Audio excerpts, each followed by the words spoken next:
Alam mo, Attorney Farolan, wala mahina kayo eh. I'm sorry, na hindi ko minamalit yung CHED. Hindi sa nagmamagaling ako rito. I'm just using common sense here. Attorney Farolan, so meron kayo nakitang violation sa UM. Pakiulit-ulit, ano itong mga violations na ito? Actually, it's still in the process of an investigation, Mr. Chair. For weeks and even months now. Hanggang ngayon? Kaya nga, Attorney. Yes, sir. Sabihin niyo na sa akin ngayon, para malaman din ng mga estudyante at malaman ng UM kung ano-ano yung mga violations nila, ano-ano yung mga kamalian na ginawa nila laban sa kanilang mga estudyante.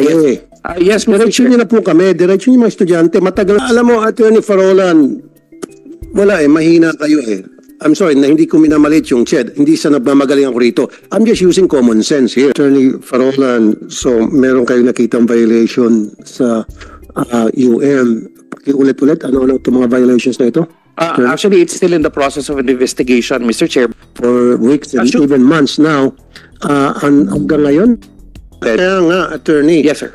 Sabihin niyo na sa akin ngayon, para malaman din ng mga estudyante at malaman ng UM kung ano-ano yung mga violations nila, ano-ano yung mga kamalian na ginawa nila laban sa kanilang mga estudyante. Yes, Mr. Diretso Chair. niyo na po kami, diretso niyo mga estudyante, matagal na silang suffer eh. They've been suffering for so many months now, and the parents as well. Binibitin niyo pa kami. Sabihin niyo na, ano yung mga violations nila? Base po doon sa inyong ginagawa investigasyon. Sir, dun sa... Okay, isa, number one. We do have a list of possible... And what are those possible violations? What are those lists? Number one, ano? Just to summarize po, we do find a problem with their grading system. If the allegations are true, there is a problem with the grading system. They are not complying. No, the allegations are true.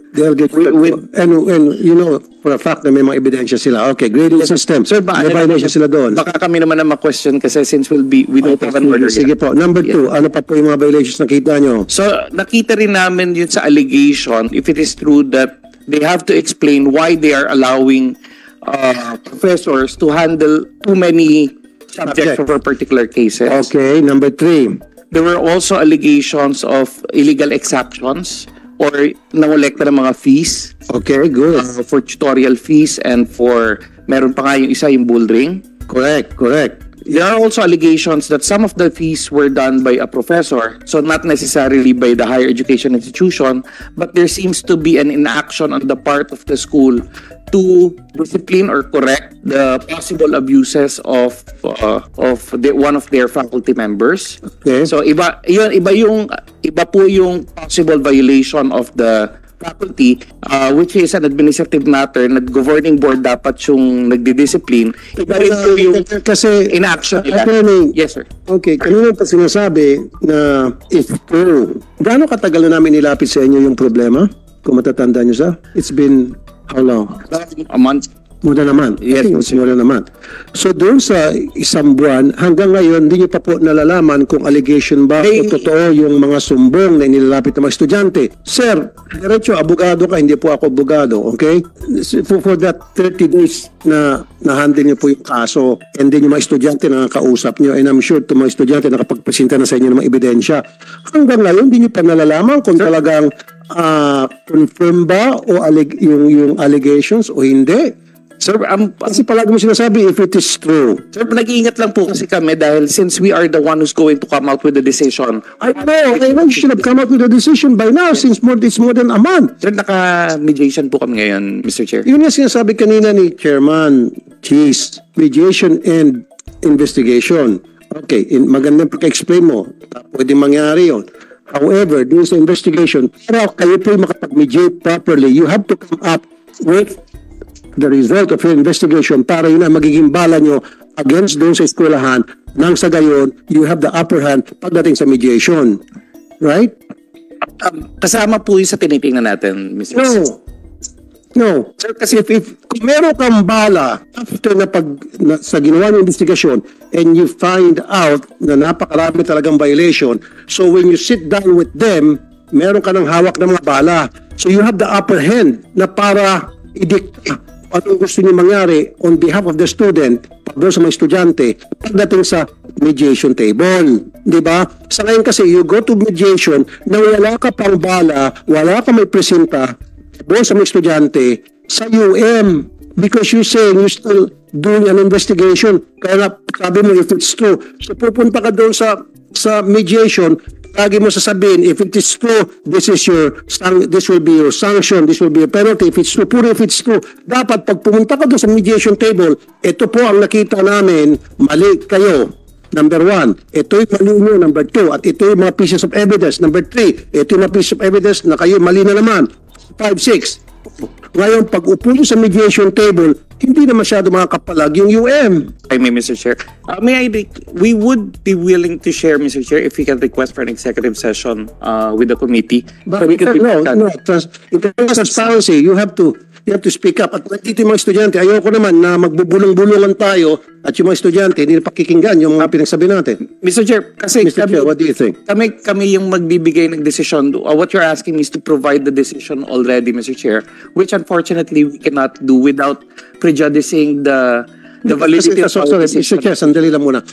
Alam mo, Attorney Farolan, wala mahina kayo I'm sorry, na hindi ko minamalit yung CHED. Hindi sa nagmamagaling ako rito. I'm just using common sense here. Okay? Sentido common, ika nga.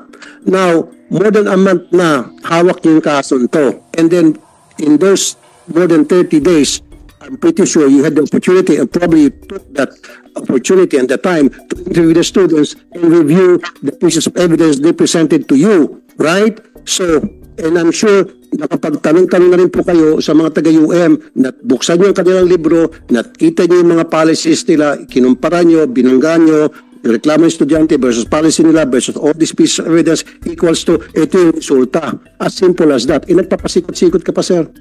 Ang problem kasi baka lang, we don't want to prejudice the decision that would be coming out. Kaya nga, it's 30 days na hindi ka pa rin po nakakapagkamap ng decision. Ang tagal nyo naman, ang bagal nyo naman. Ito mga estudyante, they've suffered enough. And even the parents.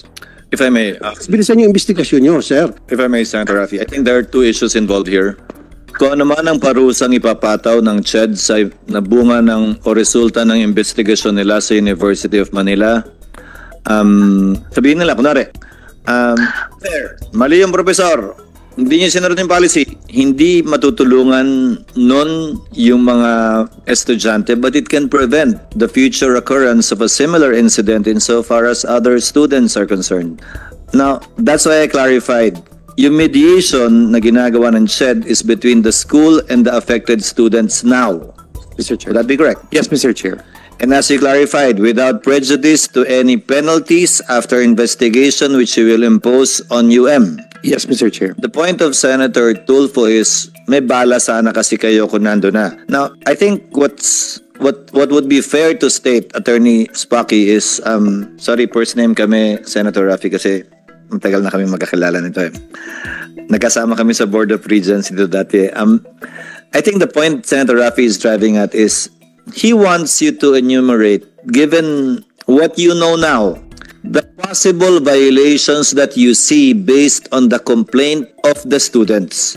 Iba kasi yung reklamo dun sa provision ng batas na bina-violate ng UM. So, ano yung mga tinitingnan yung violation na nagawa ng UM given the circumstances presented? Next is, gaano katagal ba kayo bago magdesisyon kapag kami natanggap kayong reklamo? Parang sa korte, di ba? Spocky, you're a lawyer. There are certain time frames, di ba? When is a decision forthcoming from CHED? Who decides it? Ikaw lang ba? I elevate ba yan sa commission? Kailangan mo pumirma ng chairman? Kindly enlighten us. Insofar as your procedure is concerned, gaano katagal ba usually yan? Mr. Chair, dun sa proseso, once the complaint is received, and in this case, when the students were referred to us, wala kasi silang dala na formal chronology of events. So we helped them first write down everything also. Sandali lang, maka-interrupt. Mukhang natitingin na silang dalawa, tumaas ang kila nilang dalawa. Would you like to say something, Mika, para i-contradict yung sinasabi ni Professor? Kasi nung pumunta ko kayo, ni Attorney Farolan, kasi nung pumunta ko kayo sa CHED, wala raw kayong dalang mga dokumento at chronological events listed doon sa inyong complaint form? Ms. Bakunawa, you are recognized, or your seatmate, whoever will talk. But if you will not speak, kindly identify yourself first for the record. Good morning po, Mr. Chair. I'm Joanna Marie of Obscena po. And according po sa napag-meeting is, nagpasa po kami ng written complaint po noong July 25 po sa CHED. And dala din po namin sila po ngayon. So July 25 nyo submit yung written complaint. Yes po. Mr. Chair. And yan ba, Ms. Bakunawa, dun sa written complaint nyo, nakatouch dyan yung mga ebidensya meron kayo to back up your complaints? Yes, And do you chronologically of events na sinasabi ni Attorney Farolan included dyan sa formal complaint ninyo noong July? Opo. So, pasagutin na naman sila. Yes. What's your name again, ma'am? Sorry. The one seated beside you, Ms. Bakunawa. What's your name again, ma'am? Joanna po. Joanna Maria. Joanna. John. What's your last name, Joanna? Obscena po. Obscena. Obscena po.